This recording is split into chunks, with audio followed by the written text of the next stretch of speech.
ভারতকে কি এবার তিন দিক থেকে ঘিরে ফেলার প্রস্তুতি চলছে?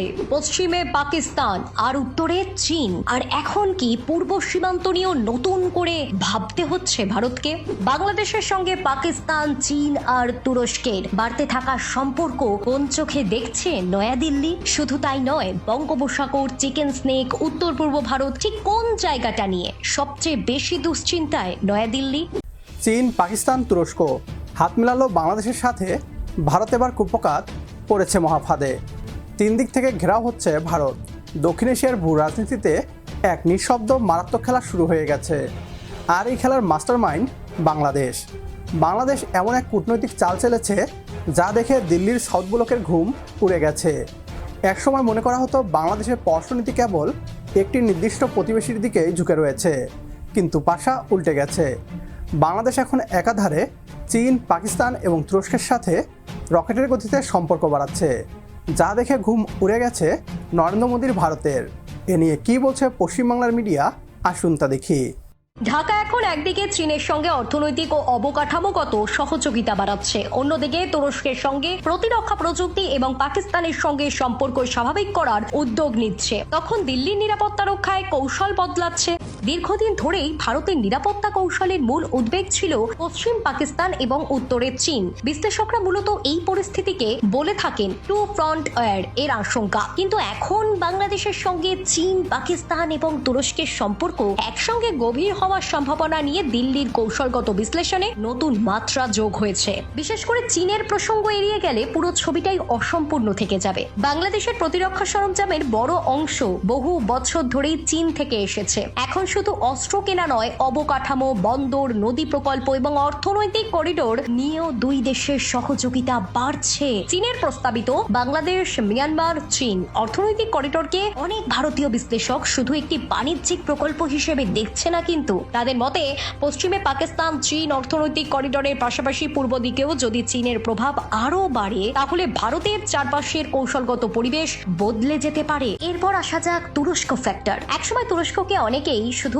মুসলিম বিশ্বের একটি প্রভাবশালী রাজনৈতিক কণ্ঠ হিসেবে দেখতেন, কিন্তু গত এক দশকে দেশটি বিশ্বের অন্যতম বড় প্রতিরক্ষা প্রযুক্তি রপ্তানিকারকে পরিণত হয়েছে। ড্রোন, রকেট সিস্টেম, ইলেকট্রনিক যুদ্ধ প্রযুক্তি সব ক্ষেত্রেই তুরস্ক কিন্তু দ্রুত এগোচ্ছে।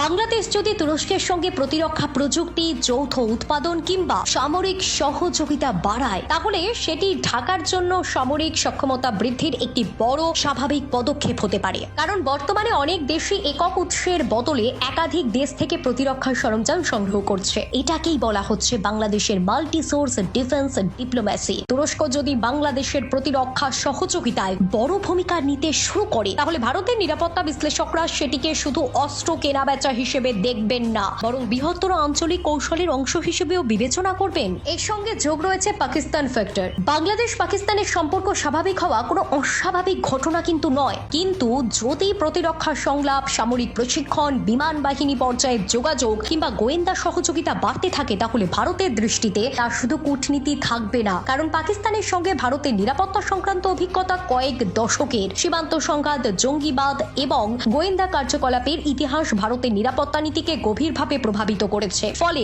বাংলাদেশের সঙ্গে পাকিস্তানের যে কোনো প্রতিরক্ষা ঘনিষ্ঠতা দিল্লি স্বাভাবিকভাবেই বাড়তি গুরুত্ব দিয়ে পর্যবেক্ষণ করবে। ভারতের আরেকটি বড় উদ্বেগ পূর্ব সীমান্ত। উত্তর পূর্ব ভারতের 7টি রাজ্য মূল ভূখণ্ডের সঙ্গে যুক্ত রয়েছে অত্যন্ত সংকীর্ণ শিলিগুড়ি করিডোর বা চিকেন স্নেকের মাধ্যমে। এই করিডোর ভারতের অন্যতম সংবেদনশীল কৌশলগত এলাকা। ভারতীয় বিশ্লেষকদের একাংশ মনে করেন বাংলাদেশের ভৌগোলিক অবস্থান এবং উপকূলীয় সামরিক অবকাঠামোর যে কোনো পরিবর্তন ভবিষ্যতে এই অঞ্চলের নিরাপত্তা হিসেবকে প্রভাবিত করতে পারে। পাকিস্তান, চীন এবং তুরস্ক এই তিনটি দেশ একসঙ্গে বাংলাদেশের কৌশলগত পরিসরে আরো জোরালো হয়ে উঠলে ভারতের নিরাপত্তা ভাবনায় পরিবর্তন আসাটাই কিন্তু স্বাভাবিক। বাংলাদেশ একটি স্বাধীন ও সার্বভৌম রাষ্ট্র, সুতরাং বাংলাদেশ যে কোনো দেশের সাথে কূটনৈতিক, অর্থনৈতিক ও সামরিক সম্পর্ক গড়ে তোলার পূর্ণ অধিকার রাখে। বাংলাদেশ এখন আর কারো জুনিয়র পার্টনার নয়। ঢাকা খুব ভালো করেই জানে বৈশ্বিক পরাশক্তিদের ব্যালেন্স করে কিভাবে নিজেদের অর্থনীতি ও সামরিক ফায়দা লুটে নিতে হয়। ভারতের দাদাগিরি বা একচেটিয়া প্রভাবের দিন শেষ করতে বাংলাদেশের এর মাল্টি অ্যালাইনমেন্ট পলিসি ভারতকে পুরোপুরি কুপকাত করে দিয়েছে। প্রিয় দর্শক, আপনার কি মনে হয় বাংলাদেশের এই নতুন রূপ কি দক্ষিণ এশিয়ার রাজনীতিতে ঢাকাকে সুপার পাওয়ার বানাবে? কমেন্ট করে আপনার মতামত জানান। ভিডিও ভালো লাগলে লাইক এবং চ্যানেলটিকে সাবস্ক্রাইব করতে একদমই ভুলবেন না। পরবর্তী ভিডিও দেখার আমন্ত্রণ জানিয়ে বিদায় নিচ্ছি আজ। আল্লাহ হাফেজ।